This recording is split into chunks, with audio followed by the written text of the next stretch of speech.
Hello नमस्कार प्रिय मित्रांनो, अनोखी लाईफमध्ये तुमचं मनापासून खूप खूप स्वागत आहे. या स्वागतानंतर आपला थेट मुद्दा आहे तो म्हणजे निबंध. आणि तुम्ही म्हणाल का मुद्दा आहे, तर त्याचं उत्तर आहे की MPSCचा पेपर झालेला आहे निबंधाचा आणि त्याच्यामध्ये निबंध आलेले आहेत. यस, म्हणून आहे. ठीक आहे मुद्दा. आता हा जो मुद्दा आहे निबंधाचा, तर याच्याविषयी तुम्ही जर पेपर पाहिला असाल किंवा किंवा आणखी पाहिला नसाल तर जरूर हे प्रश्न असतीलच, पाहिला असेल नसेल तरी पण, की पेपर नेमका कसा होता. UPSC सारखा होता, कमी जास्त प्रमाणात होतात, त्याच्यामध्ये जे काही आलेले विषय होते ते नेमके कसे होते, फिलॉसॉफिकल होते तर त्याचा डेप्थ कसा होता, किंवा इतर जे कॉम्प्लेक्स आहेत किंवा सायंटिफिक आहेत नेमके कसे विषय होते, है ना, सोडण्यासारखे होते, इजी होते, अवघड होते, काय होतं.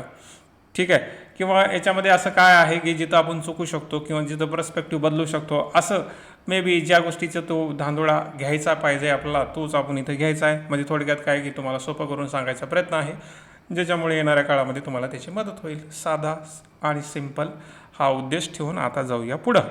ठीक आहे, आता पुढं जाताना तुम्हाला हे काही गोष्टी माहीतच असतील की हे जे निबंध आहेत ते 250 मार्काचं आहे आणि ते 2 सेक्शनमध्ये डिवाईड आहे ना.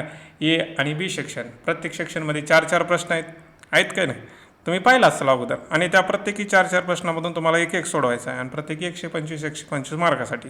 ओके, ही गोष्ट तुम्हाला माहीत असेल, माहीत आहे. यस. आता इथे एक मुद्दा हा 1000 ते 1200 शब्दाचा. कुणी म्हणेल की सर 1000 ते 1200 शब्दामध्ये लिहायचं, सपोज की आमचं कमी झालं तर काय होईल, जास्त झालं तर काय होईल, काय होणार नाही, है ना. फक्त एवढं पाळा की इतकं कमी लिहू ना की 800मध्ये लिहून येचाल, कोणी जाईल तर 1600मध्ये जाईल, असं करू नका. म्हणजे खूपच कमी खूपच जास्त असं करू नका. 50-60 शब्द 100 शब्द इकडे तिकडे चालतात, हे तर कुठं बी मान्य असतं. ठीक आहे, परंतु प्रयत्न करा की 1000 ते 1200 शब्दामध्ये लिहायचा. का प्रयत्न करायचा असा, तर तो वेळ व्यवस्थित पुरतो म्हणून. तुम्ही जर प्रॅक्टिस केली असेल तर तुम्हाला हे कळतं. पहिले 10 ते 15-20 मिनिट ते विचार करण्यामध्ये सगळं काही जातं, मला त्याला व्यवस्थित लिहिणे, हे सगळे आठवणे गोष्टीमध्ये थोडा वेळ जातो आणि जो राहिलेला वेळ आहे तो लिहिण्यामध्ये जातो. म्हणजे 1000 ते 1200 योग्य बसतात. परंतु 100 इकडे तिकडं काही फरक पडत नाही, परंतु जास्तीत जास्त लिहित बसणं आणि कमीत कमी बसणं हानिकारक असू शकतं तुमच्या गुणाच्या आरोग्यासाठी. ठीक आहे, ओके. तर हा आता सेक्शन ए, याच्यामध्ये जे प्रश्न विचारले ते पण व्यवस्थित वाचूया, सेक्शन बी मध्ये वाचूया आणि त्याच्यावर मग आपण विचार करायचा प्रयत्न करूया. ठीक आहे, आता पहिला प्रश्न, स्त्रियांचे समाजातील दुय्यम स्थान नाहीसे होण्यासाठी त्यांची मानसिकता बदलणे आवश्यक आहे. पहिलं सुरू तर या प्रश्नावर तुम्हाला म्हणजे एक प्रश्न पडला पाहिजे की हा जो प्रश्न विचारला आहे त्याने तो एकतर्फी झुकलेला आहे. ठीक आहे, बघा तुम्ही वाचा नीट. स्त्रियांचे समाजातील दुय्यम स्थान नाहीसे होण्यासाठी त्यांची मानसिकता बदलणे आवश्यक आहे.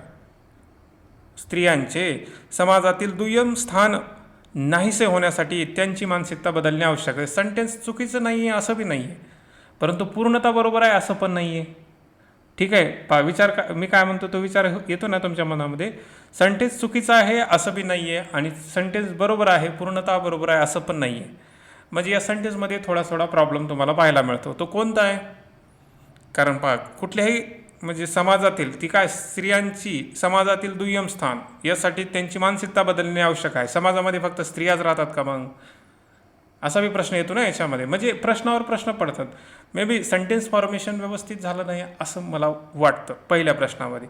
ठीक आहे, म्हणजे तुम्ही म्हणसाल की सर तुम्ही कोण आहात, मी कुणीही नाही, मला असं वाटतं, हे माझं मत आहे. ठीक, तर याच्यामध्ये त्याने स्त्रियावर म्हणजे भर दिलेला आहे, तर तुम्हाला स्त्रियावर भर देऊन मग त्या बऱ्याच गोष्टी तुम्हाला मानता येईल त्याच्यामध्ये. आता त्याने पर्स्पेक्टिव्ह तो मांडला आहे की त्यांचं स्थान बदलण्यासाठी त्यांची मानसिकता बदलणे आवश्यक आहे.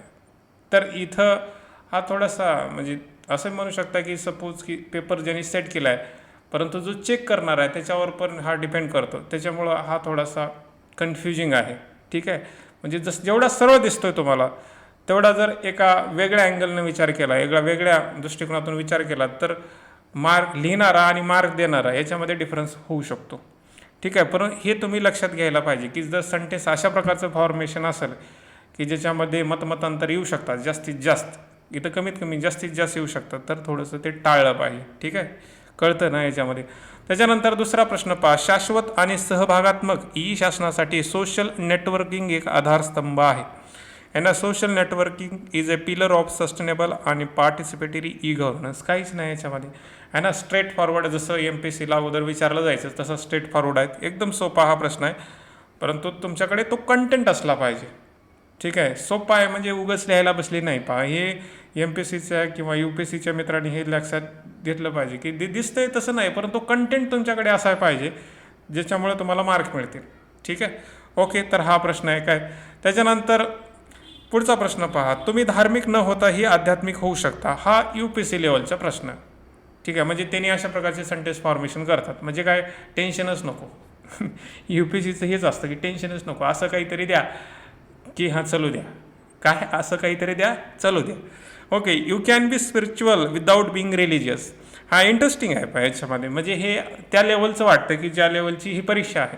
ठीक आहे, तर इथं काय, तुम्ही धार्मिक न होता आध्यात्मिक होऊ शकता. पहिल्या सुरू तर तुम्हाला धार्मिक या शब्दाचा अर्थ माहीत असला पाहिजे आणि तुम्हाला पुढं आध्यात्मिक या शब्दाचा अर्थ माहीत असला पाहिजे, म्हणजे ती समज असली पाहिजे. अन्यथा हे तुम्ही लिहिता परंतु ते मार्क नाही मिळणार जे तुम्हाला मिळायला पाहिजे.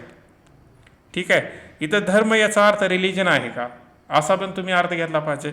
इथं अध्यात्म म्हणजे हा पण एक रिलिजन आहे का, हे पण घेतलं पाहिजे. म्हणजे त्या मोठीवरनं जर तुम्ही विचार केला तर बऱ्याच गोष्टीचा आपण विचार करू शकतो. त्याच्यानंतर चौथा प्रश्न आहे पहा, आजचा युवक संधी आणि चिंतेच्या वळणावर उभे आहे.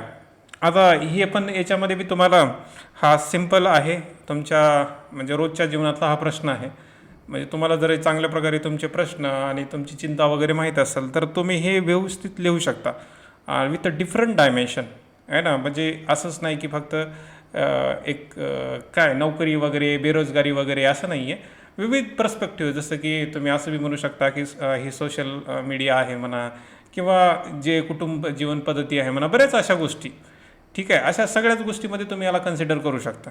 ठीक आहे, म्हणजे ती एक संधी, एक चिंता वगैरे या पर्स्पेक्टिव्हनं तुम्ही बरेच हे ह्याच्यामध्ये मांडू शकता. तर हा एक चौथा प्रश्न. आता या पहिल्या सेक्शनमध्ये जर आपण विचार केला तर पहिला तर थोडा कॉन्ट्रावर्शियल वाटतो, दुसरा एकदम सोपा आहे परंतु तुमच्याकडे कंटेंट असला पाहिजे.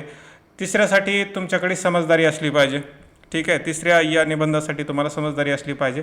चौथा तुम्ही इझिली लिहू शकता, अडॉप्ट करू शकता याच्यामध्ये. ठीक आहे, त्याच्यानंतर बी सेक्शनमध्ये जर विचार केला तर बघा, आता पाचवा प्रश्न म्हणजे सेक्शनमधला पाचवा, म्हणजे पूर्ण ह्याच्यामधला काय आहे, तंत्रज्ञान हा उपयुक्त सेवक आहे पण धोकादायक स्वामी आहे.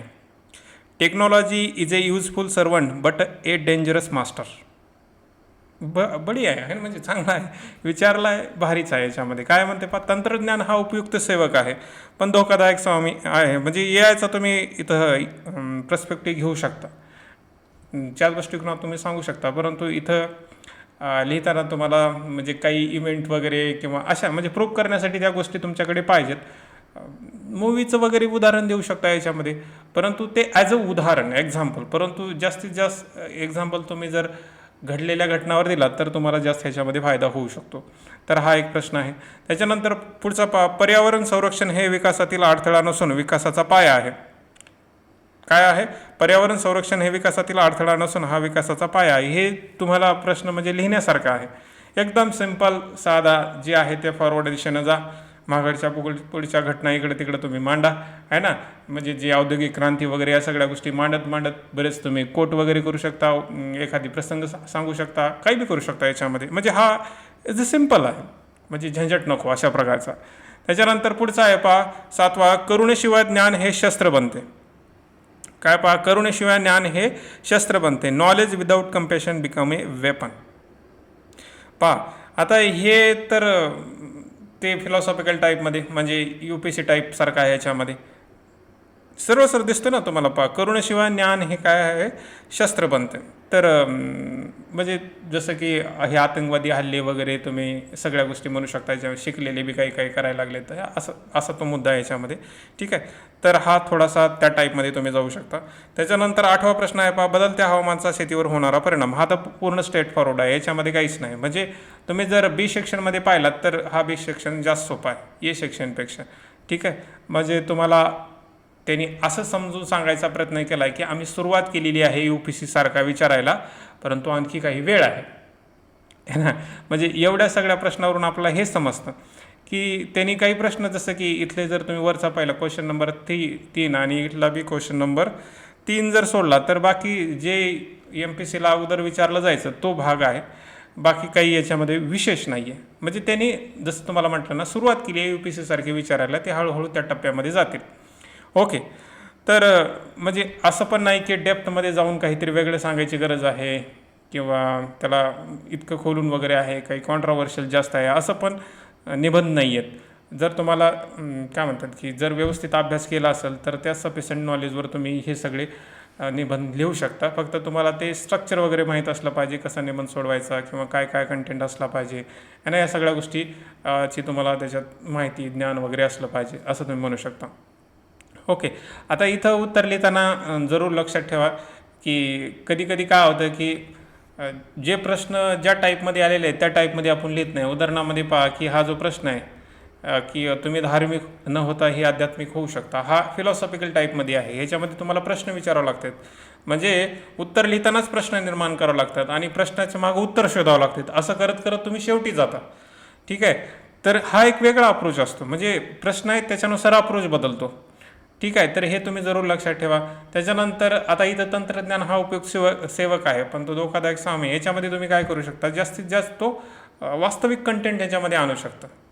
ठीक आहे. घडलेल्या घटना तर तुम्ही लिहा, परंतु जिथे म्हणजे आजची जी वास्तविकता आहे तुम्ही त्याच्यामध्ये मांडू शकता. वेगवेगळ्या फॉर्मॅटमध्ये तुम्ही हे सांगू शकता. जसं की आरोग्याच्या काही गोष्टी असतात पहा, त्याच्यामध्ये तंत्रज्ञानाचा उपयोग कशाप्रकारे होत आहे, किंवा लहान मुलासाठी म्हणा किंवा दुसऱ्या आणखी बऱ्याच गोष्टीसाठी तुम्ही त्याच्यात सांगू शकता की कसं कसं आहे याच्यामध्ये. तर हा एक मुद्दा आहे. किंवा तुम्ही म्हणसाल की जे अटॅक वगैरे होतात म्हणा, त्याला सोशल मीडियावर म्हणा किंवा जे सायबर वगैरे ज्या गोष्टी होतात ते सुद्धा बऱ्याच गोष्टी तुम्ही याच्यात कन्सिडर करू शकता. तर म्हणजे तसं दिमाग चालला पाहिजे पेपरमध्ये, तर ते महत्त्वाचं आहे. आणि काही टॉपिकसाठी तर आपण तयार असलं पाहिजे की जसं की उदाहरणार्थ पर्यावरणासारखा विषय आला तर मी अशा प्रकारे लिहीन. ठीक आहे. काही जणांना असतो ना तर स्पेसिफिक इंटरेस्ट की हा जो निबंध आहे तो या क्षेत्रामध्ये आला तर मी एकदम परफेक्ट आहे. जसं की काही जणांना वाटतं की मला पर्यावरण आणि टेक्नॉलॉजी ज्यामध्ये निबंध लिहिता येतं, तर त्यासाठी रेडी असलं पाहिजे तुम्ही. किंवा काही जणांना फिलॉसॉफिकल जमत असेल तर त्या टाईपमध्ये रेडी असलं पाहिजे. हे एक जरूर लक्षात ठेवा उत्तर लिहित असताना. नाहीतर हे 4-5 सोपे बघून पुन्हा तुम्ही कन्फ्यूज होता. असं होतं का नाही? तुम्ही विचार करा. आता सेक्शन बी जर म्हटलं तर सगळं सोपा दिसतोय है ना, तिसरा सोडला तर बाकी सोपा दिसतो. मग हे लिहू का ते लिहू, हे करू का ते करू, असं दुविधा होते. त्याच्यामुळं पहिल्या सुरू थोडासा अभ्यास करणं, त्याच्यावर सराव करणं हे खरंच गरजेचं असतं. कारण ती रँक मिळण्यासाठी, जास्त मार्क मिळण्यासाठी तुम्ही ह्या गोष्टी केला तर फायदा होतोच, नाही केला तर काय होतं, काय होत नाही त्याच्यामध्ये. तर थोडक्यामध्ये जर सांगायचं झालं तर 2025चा म्हणा की 26ला झाला आहे, पण 25चा जो हा सगळा भाग आहे, ठीक आहे, तो एकदम सोपा आहे. ठीक आहे. आपण सगळ्या भाषेमध्ये म्हणू शकता की सोपा आहे. त्यांनी प्रयत्न केला आहे UPSC टाईप करण्याचा, परंतु तो आणखी यायला वेळ आहे असं आपण याच्यामध्ये म्हणू शकता. तर जसं तुम्ही अगोदर अभ्यास करत होता त्या पद्धतीने जरी केलात तर हा पेपर एकदम तुम्हाला चांगल्या प्रकारे सोडवता येतो. फक्त तुम्हाला त्या प्रकारे लिहिता आलं पाहिजे, हे मस्ट आहे. ठीक आहे. तर ठीक आहे, मग जास्त काही बोलत बसण्यापेक्षा इथंच आपण थांबूया आणि पुन्हा इथिक्स पेपर आल्यानंतर त्याच्यावर आपण डिस्कस करायचा प्रयत्न करूया. ओके.